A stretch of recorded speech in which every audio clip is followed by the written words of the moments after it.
നമുക്ക് അരിപ്പായസം ഉണ്ടാക്കാം അപ്പോൾ അതിന് വേണ്ടിയിട്ട് ഞാനൊരു അര ഗ്ലാസ് അരി വേവിച്ചിട്ടുണ്ട്. അതിൽ കുറച്ച് നെയ്യ് ഒഴിച്ചിട്ടുണ്ട്. ഇനി നമുക്ക് അതിലേക്ക് ശർക്കര ഇടാം. ശർക്കര എന്ന് പറഞ്ഞാൽ കരിപ്പട്ടി ചക്കര ഇട്ടിട്ടാണ് നമ്മൾ ഏതാണ്ട് അമ്പലത്തിലത്തെ പായസം പോലെയുള്ള പായസമാണ് ഉണ്ടാക്കുന്നത്. ഇതാണ് കരിപ്പട്ടി ചക്കര.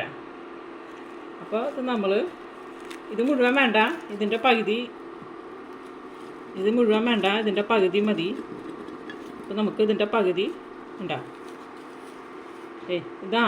ഇതെന്ന് പറഞ്ഞു കഴിഞ്ഞാൽ നമുക്കൊരു പനി വന്നാലും ഏറ്റവും നല്ല ശർക്കരയാണ്. ആരോഗ്യത്തിനൊക്കെ ഭയങ്കര ഗുണമുള്ളതാണ്, മരുന്നുകൾക്ക് ഉപയോഗിക്കുന്നതാണ്.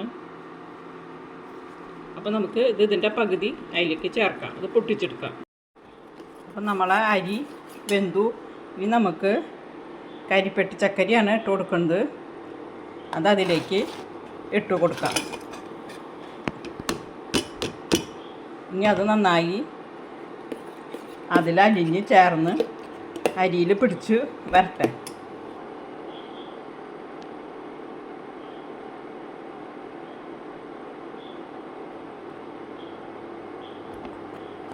ശർക്കര നല്ലോണം അരിഞ്ഞിട്ട് അതിലേക്ക് പിടിച്ച് വരട്ടെ. അപ്പം നമ്മുടെ ശർക്കര ഒക്കെ ഉരുക്കി പിന്നെ ഈ അരിയിരിക്ക് വെന്ത അരിയിരിക്കൊക്കെ നന്നായി പിടിച്ചു വന്നിട്ട് വറ്റി വന്നിട്ടുണ്ട്. ഇനി നമുക്ക് അതിലേക്ക് നാളികേരത്തിൻ്റെ പാല് ഒഴിച്ച് കൊടുക്കാം. നമുക്ക് നാളികേരത്തിൻ്റെ പാൽ ഒഴിച്ച് കൊടുക്കാം.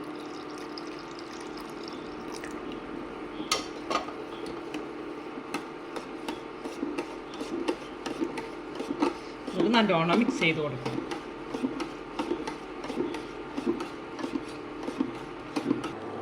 അങ്ങനെ നമ്മളുടെ പായസം റെഡിയായി. ഇനി നമുക്ക് തീ ഓഫാക്കാം.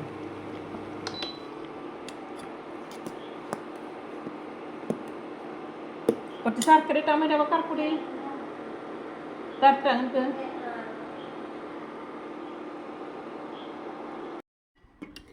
അങ്ങനെ നമുക്ക് പായസം കുടിച്ച് നോക്കാം.